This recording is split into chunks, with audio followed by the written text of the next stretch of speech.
ibu-ibu dan bapa-bapa, Al-Quran sewaktu nak diturunkan, saya sebut tadi, Jibril itu memeluk Nabi SAW sehingga penat. Untuk apa? Jibril ni dia boleh je datang sambil dia kata, ya Muhammad, saya Jibril. Ni name tag. Jibril, ni surat lantikan sebagai Nabi, nanti lapor diri. Boleh. Awak setelah menjadi Nabi, ini surat lantikan. Kan? Daripada Tuhan. Okay, goodbye, saya pun pergi. Tapi Jibril dia tak buat macam tu. Dia datang, dia memeluk Nabi SAW, dia lepaskan. Dia peluk, dia lepaskan. Dia peluk, dia lepaskan. Kemudian dia berikan ayat, lepas tu dia beredar. Untuk apa?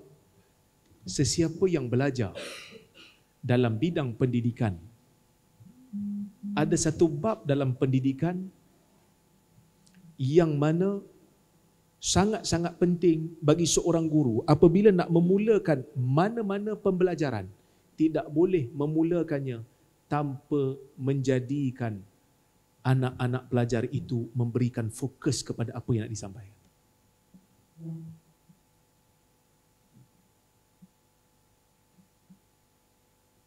Sebab itu ketika mana Quran turun, Nabi menjadi sukar, berat, beban. Kata Al-Imamul Khattabi,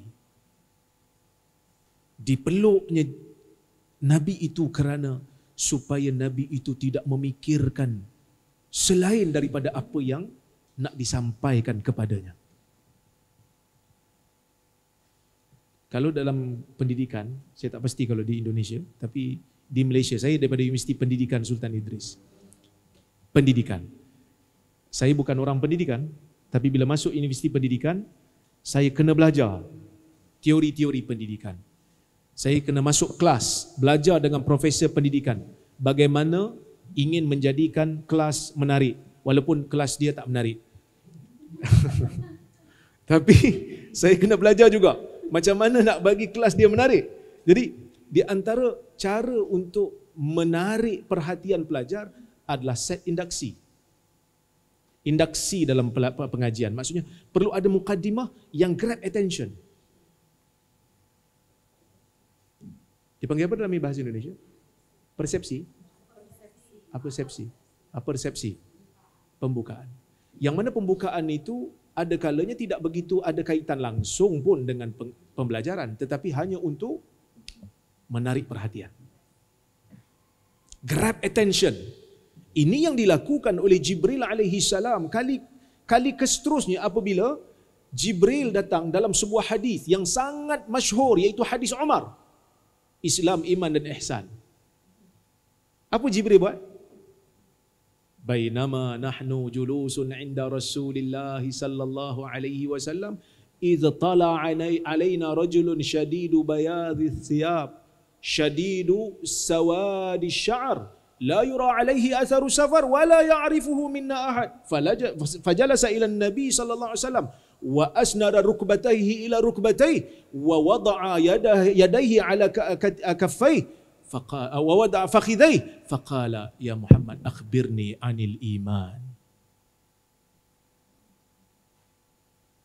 Jibril datang, sahabat tengah duduk dengan Nabi sallallahu alaihi wasallam bersama dengan Umar. Umar cerita, Umar kata kami sedang bersama duduk dengan Nabi sallallahu alaihi wasallam, tiba-tiba datang seorang lelaki. Syadidu bayadhi thiyab. Pakaian dia sangat putih. Rambutnya sangat hitam. La yura alaihi asaru safar. Tak nampak pun di badan dia, di pakaian dia, di rambut dia tanda-tanda dia bermusafir. Wala ya'rifuhu minna ahad. Dan tak ada siapa pun di kalangan kami yang mengenalinya. Umar rasa pelik. Nak kata dia orang Madinah, tak ada siapa yang kenal di kalangan kami. Kalau orang Madinah mesti ada yang kenal.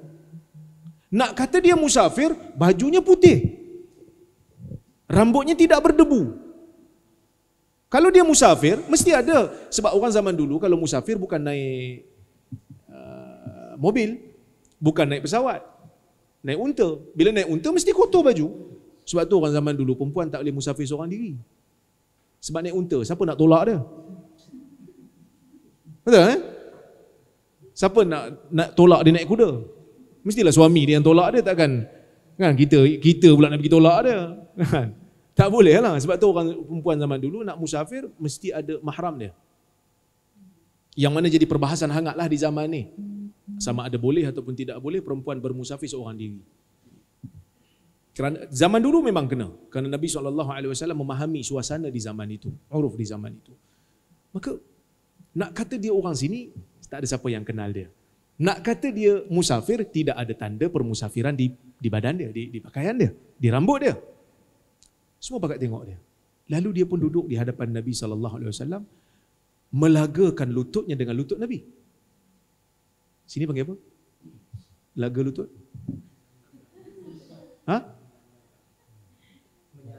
Menyandarkan.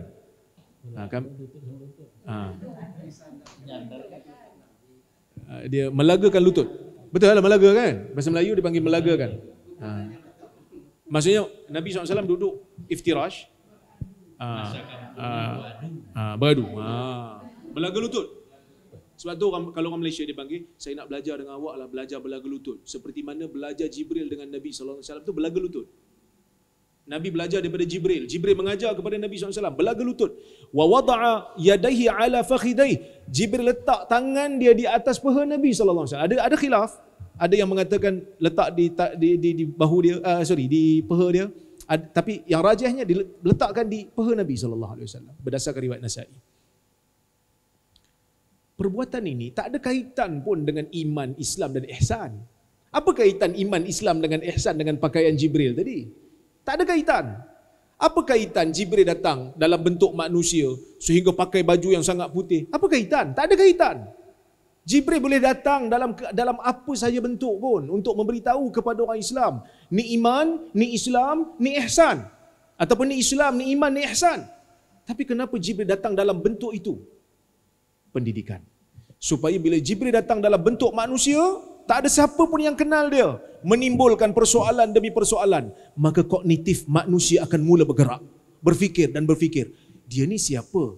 Dia nak buat apa? Apa yang dia nak buat? Apa yang dia nak sampaikan kepada Nabi SAW? Apabila ditanya soalan kepada Nabi, apa itu Islam? Nabi mengatakan Islam ini begini dan begini. Dia kata apa? Sadaqta. Engkau berkata benar. Umar kata, kami lagi terkejut. Fa'ajibna lahu yas'aluhu wa yusaddiquhu. Kami lagi terkejut. Dia tanya Nabi soalan tentang agama. Nabi cakap betul. Dia boleh kata, betul. Macam dia pula lagi pandai daripada Nabi SAW. Sedangkan manusia ni, mana ada manusia yang lebih pandai daripada Nabi dalam bab agama masa tu. Jadi sahabat bertanya dan bertanya. Akhirnya, sahabat boleh faham apa yang nak disampaikan. Itu juga yang berlaku pada penurunan Quran kali pertama. Dan kalau kita baca riwayat yang lain lah dalam Sahih Bukhari, hadis daripada Harith bin Hisham. Harith bin Hisham ni saudara kandung Amr bin Hisham.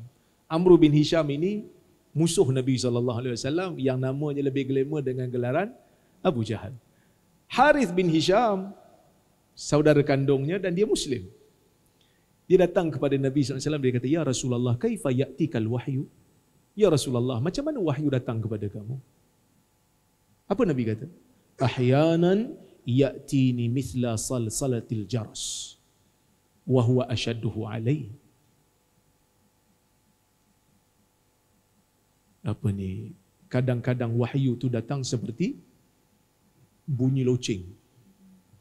Dan itu sangat berat untukku. Supaya Nabi SAW fokus dengan apa yang nak disampaikan oleh Nabi, oleh Jibril kepadanya. So pendidikan itu ada di dalam Al-Quran. Ketika mana Quran turun, Allah Azza wa Jalla menurunkannya dengan selari apa yang disebutkan dalam teori pendidikan hari ini. Supaya Nabi tidak fokus pada benda lain. Berikan perhatian, berikan seluruh kefahaman kepada apa yang nak disampaikan. Itulah yang dipanggil sebagai Kitabul Mu'jizah.